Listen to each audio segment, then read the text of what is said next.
Yo, what's good? So, I just caught First Take on ESPN, and Stephen A. Smith and the entire panel were absolutely fired up, talking about Austin Reaves, because he's having not only an all-star caliber season right now, but legitimately an MVP-level season through these first few games. The problem, according to Stephen A., is that he doesn't think Reaves will be able to maintain this MVP-level production for the entire season. And it's not because of Austin's skill set or what he's doing right now on the court.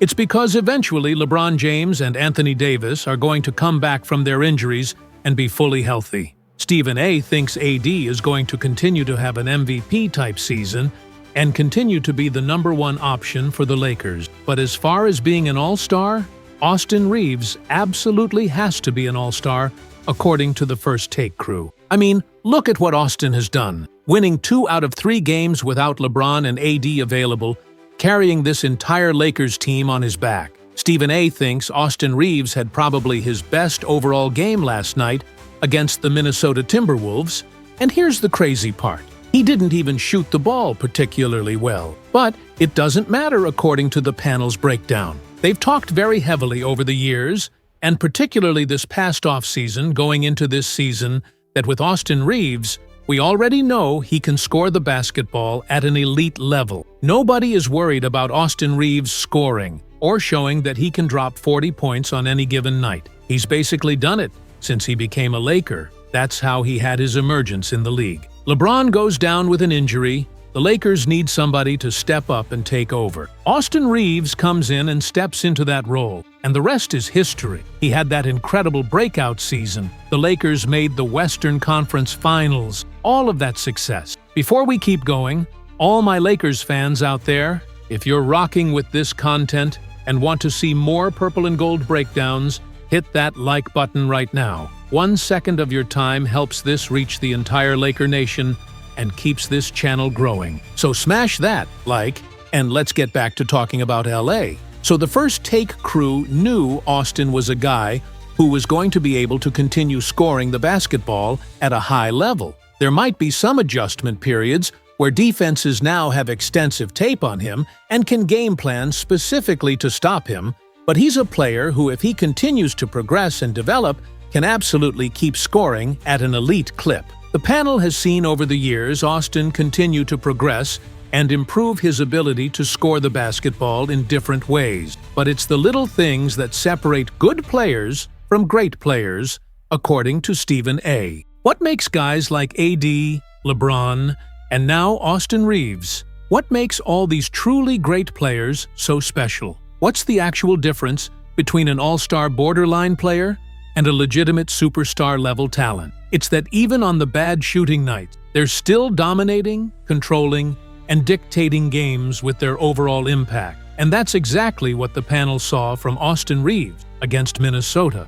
He didn't shoot the ball particularly well at all, but he still dominated, controlled, and dictated that entire game. Obviously, hitting the game winner helps you control and win a game, but it was Austin's playmaking with 16 assists that really stood out.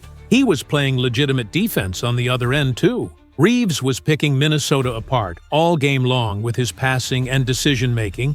Stephen A. said if Austin had shot the ball better from the field, the Lakers probably win that game by 40 points easily. But he was still able to manage and control the game's pace and flow without his shot falling. The First Take crew has talked about this very heavily over these last few games. It's not just about Austin Reaves dropping 50 points in a game. Stephen A. even said in the game where Austin dropped his huge scoring total, remove that point total completely and just look at the rest of his body of work. The rebounds, the playmaking, the controlling of the pace, the overall control of the game, getting to your spots on the floor, doing what you want offensively, putting constant pressure on the defense, making the right decisions with the ball, getting other guys involved in the offense. This Minnesota game was a great all-around performance for the Lakers period, according to the panel. Stephen A. said he didn't like that the Lakers blew a 20-point lead at one point, but again, context is extremely important here.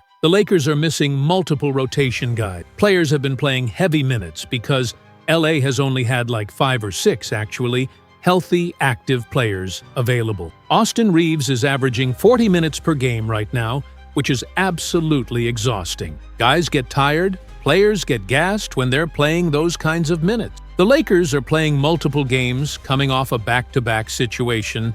You only got one day off in between games. Then you're coming into another road game. Stephen A. is just glad the Lakers won that game because in previous years, that's absolutely a game Los Angeles loses on the road against Minnesota, a team that had the Lakers' number last year. Now, you're in this environment where you knew Minnesota was going to go on a run at some point and make it close.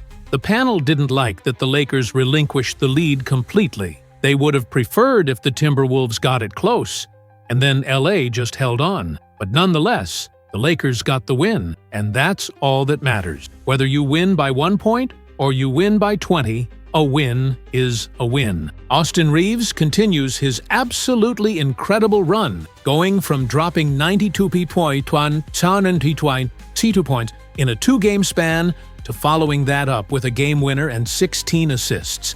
It's showing way more than just his elite scoring ability, according to the First Take breakdown. You're seeing the progression from a guy who could make plays occasionally to a true elite playmaker at the point guard position. It's been a genuine joy to watch this season. Stephen A. talked about this even as early as last season. There's a lot of guys in the NBA who can go get 5 or 6 assists per game. If you go look up players across the league, there are a lot of guys averaging 5 to 6 assists because a lot of players in the NBA can make a play. They see a guy wide open and kick it to him for a knockdown shot, or you're driving the lane and throw an easy lob. There are plenty of guys who can make a play here and there. But the difference between a guy who can make a play versus being a true playmaker is that a playmaker actually creates opportunities that weren't there. The playmaker actually breaks down defenses and sees plays develop before they happen. You think of guys like Chris Paul,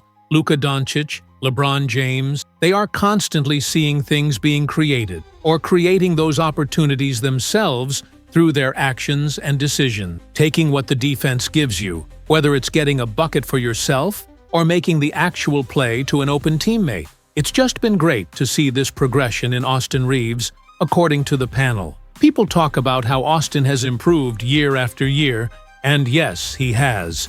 The scoring totals have gone up from 16 to 18 to 20 points per game, and that's usually what fans look at. But the First Take crew already knew Austin could score the basketball. It's all these other areas where he's improved. The Lakers wanted Austin Reaves to be a legitimate playmaker and run the point guard position, and it was rocky for quite a while. But then you've seen him progress significantly in those playmaking areas, and that's the key. Because when the offense isn't clicking for him, when he's struggling to get clean shots off, or the ball just isn't going through the hoop, does he become completely unplayable? Does he become a defensive liability? The panel has seen in games and playoff stretches where if Austin's shot isn't falling, he kind of starts to fade out of the game and becomes invisible. But now, if you can just put the ball in his hands and let him go be a playmaker while teams are so worried about him getting going offensively, he can pick teams apart on the offensive side by making plays. Plus, he's also playing solid defense on the other end. Again, no one's expecting Austin Reaves to be an elite defender according to Stephen A. The Lakers don't necessarily need him to be Jared Vanderbilt level defensively. Just don't be a complete liability out there on defense. If Austin can do that, while still being able to make elite plays with the ball, even when his legs start getting tired and he gets a little gassed, guess what? He doesn't have to force scoring the basketball. Defenses are all expecting and looking for him to score, so if he has that pocket or that spot to score, sure, he can stop on a dime and elevate for a shot. Or if he can get to the rim and get to the foul line to let his body rest for a moment during in-game action, perfect. But Reaves can also just play the role of, I'm gassed and tired, well, the defense is going to be so focused on me that I can now feed other guys, get teammates going, get other players involved. It's all about being able to dictate the game. Part of the whole conversation around the Lakers is, can AD and Austin Reaves coexist long-term? Can those two play at the level the Lakers need them to play consistently? The idea and the reason it could absolutely work, according to the First Take panel, is because Austin Reaves can be like AD light when it comes to impact. When AD goes to the bench for rest, you don't skip a beat offensively. AD gets a night off for injury management, you don't skip a beat. That's the whole idea behind this partnership. And then, when the two stars are together on the floor, you constantly have those two elite threats that opposing teams have to worry about and game plan for. You put the right complementary pieces around them, and now you have a legitimate formula to win multiple NBA championships. The panel has seen AD have success with guys like other star players, and Stephen A. has said for a while now that this current version of Austin Reaves is significantly better than some of those past secondary options. There is a formula and path where AD and Austin Reaves can coexist at a level that can legitimately win an NBA championship. Because there are levels to this. There's these two together are great. There's these two together are elite. And then there's these two together are going to win a championship. These two together can win multiple NBA championships. The Lakers still need to see a larger sample size of AD and Austin playing together at full strength, but they're seeing what Austin can do solo right now, and everyone knows what AD can do solo. It's just about marrying the two together at a championship level. Part of Austin's continued development, according to the First Take breakdown, is going to be improving his three-point shooting consistency and becoming a better off-ball catch-and-shoot threat. Because when AD has the ball in his hands, you still want Austin to be a dangerous threat, moving without the basketball, but that'll come with time. It's just them adapting and melding their games together to reach true title contention level. But you know what? Stephen A. thinks this stretch without LeBron and AD might have been the best thing to happen to Austin Reaves. It did a couple critical things. One, obviously he's motivated and trying to earn a massive contract extension. If Austin continues to play this way, he's absolutely going to get that bag. But the last few seasons, Reaves has started off poorly. He genuinely has not been great early in season. The panel remembers last season under Darvin Ham when Austin was getting benched and coming off the bench because he was playing so poorly. He was shooting under 30% from three-point range and around 38% from the field overall. He was legitimately not good at all. Even at the start of last year, Austin really struggled early on. Stephen A. talked very heavily about Austin Reaves just not looking right. He wasn't playing at his normal level, and they didn't know what was going on with him. Austin needed to find his rhythm and flow. Then he'd have a game or two where you'd think, okay, there it is, he's back. But then he'd have another game or two where he wasn't himself. It was just these frustrating inconsistencies. Then Austin had this stretch towards the back end of last season where he really started to get in rhythm and come into his game. Part of it was LeBron being out. Part of it was AD missing time. Part of it was Austin getting more opportunities and touches. You saw him finally start to get into a real rhythm. Well, now that the Lakers don't have LeBron or AD fully healthy, it's forced Austin Reaves to play at an elite level early and get into his rhythm early in the season. The First Take crew thinks this will help tremendously with his consistency going forward. Now Austin has to stay consistent because he has the reps, he has the minutes logged, and he has all the in-game action and experience. This is going to be really good for his overall consistency and his arc throughout the entire season, rather than him having these peaks and valleys. Rather than the first half of the season trying to get into rhythm and the second half finally being in rhythm, hopefully carrying into the playoffs, which are still a concern. But even if Austin isn't playing at this exact MVP level later in the season, if he's playing even at 50% of this level, that could legitimately be the difference between the Lakers winning a championship